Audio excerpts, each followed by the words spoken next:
अस्सलामुअलैकुम वरहमतुल्लाहि वबरकातुहू। हम आज स्टोरी पढ़ रहे हैं इफ़ेक्ट्स ऑफ एंगर के बारे में। हमने ये पेज एंड ये पेज कंप्लीट कर लिए हैं दोनों।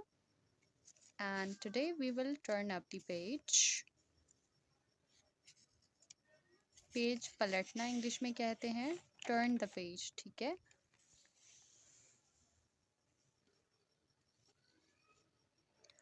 Arif paused for a moment, breathing heavily.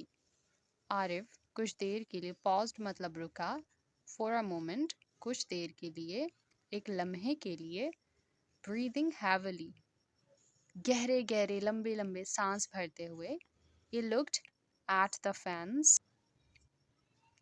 looked look की past form है, मतलब कि उसने देखा, at the fence वो जो लकड़ी की दीवार बना रहा था उसकी तरफ देखा उसने। Now more damaged than before. उसने क्या देखा कि जो फेंस है अब वो ज़्यादा डैमेज हो गई है than before. than before ये कंपैरिजन के लिए यूज़ होता है। ये एडजेक्टिव की कंपैरेटिव डिग्री जब हम बनाते हैं, दो चीज़ों के दरमियान जब हम कंपैरिजन करते हैं तो तब ये वाला than यूज़ करते हैं। काफ़ी बिगनर्स जो हैं वो ये मिस्टेक भी कर देते हैं कि बात करते हुए या फिर टाइप करते हुए वो ये वाला than यूज़ कर रहे होते हैं, जबकि they mean then, THEN, then जिसका मतलब होता है फिर, आफ्टर, लेकिन वो ये वाला then यूज़ कर देते हैं मिस्टेकनली। तो इस then को हम इस तरह यूज़ नहीं करते बल्कि जस्ट कंपैरिजन के अंदर यूज़ करते हैं। जिस तरह आपने देखा damage, more damage now then before, मतलब अब वो ज़्यादा डैमेज है पहले से। तो ये दोनों चीज़ों का कंपैरिजन हो रहा है, पहले का और अब का। तो अब क्या है, वो ज़्यादा डैमेज है, मोर damage then before. And felt a wave of regret wash over him. उसने एक पछतावे की लहर को महसूस किया। रिग्रेट मतलब होता है पछतावा। रिग्रेट मीन्स होता है पछतावा। I don't know dad, Arif admitted, his voice softening. When I get angry, I feel like I cannot control myself. I just want to let it out. मैं नहीं जानता, Dad, वालिद। आरिफ admitted, आरिफ ने accept किया, माना। His voice softening, उसकी जो आवाज़ थी वो नरम पड़ गई। When I get angry, जब मुझे गुस्सा आता है, when I get angry, I feel like, मुझे ऐसा लगता है कि I cannot control myself, मैं अपने आप को रोक नहीं पाता। I just want to let it out, मैं इसे बाहर निकालता हूँ। I just want to, बाहर निकालना चाहता हूँ, मतलब जो गुस्सा आता है मैं उसे निकालना चाहता हूँ, होल्ड नहीं करना चाहता, बर्दाश्त नहीं कर पाता, और मैं चाहता हूँ कि बस वो गुस्सा निकाल दूँ। His father smiled gently and walked over to him. उसके वालिद ने एक स्माइल दी प्यार से, gently, and walked over to him, और उसकी तरफ बढ़े। He placed a hand on Arif's shoulder and said, I understand my son. उसके फादर ने एक प्यारी सी स्माइल, जेंटली सॉफ्ट स्माइल दी आरिफ को और उसकी तरफ बढ़े।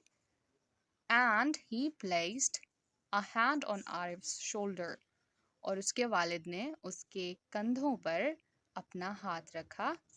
एंड सेड, और कहा, आई अंडरस्टैंड माई सन, मैं जानता हूँ मेरे बेटे। आई अंडरस्टैंड, मैं समझता हूँ, मैं जानता हूँ, माई सन, मेरे बेटे। But let me show you something,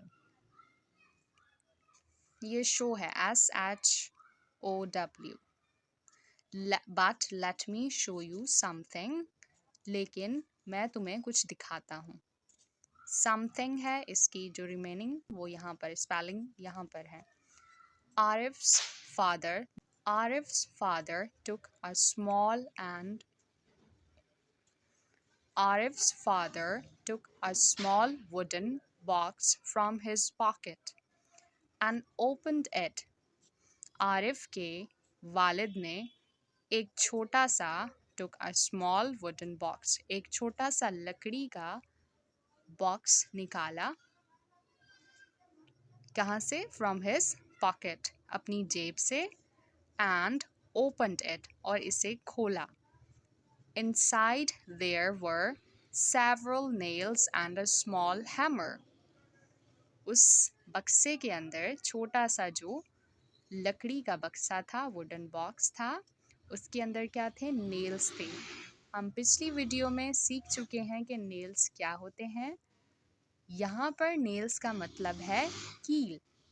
वो कील जो कि आप किसी भी चीज़ को हैंग करने के लिए, दीवार पर लटकाने के लिए नेल्स ठोकते हैं, दीवार में लगाते हैं, या किसी भी चीज़ को जोड़ने के लिए आप कील का इस्तेमाल करते हैं, तो उन्हें हम इंग्लिश में नेल कहते हैं। नेल्स, ये प्लूरल है तो नेल्स है। एक कील होगा तो हम उसे कहेंगे a nail.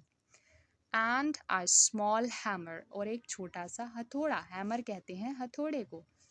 He handed them to Arif and said, "Every time you get angry, imagine that you." आगे पढ़ते हैं हम। He handed मतलब के उसके वालिद ने उसे थमा दिया। Handed मतलब उसके हाथ में दिया, उसको थमा दिया।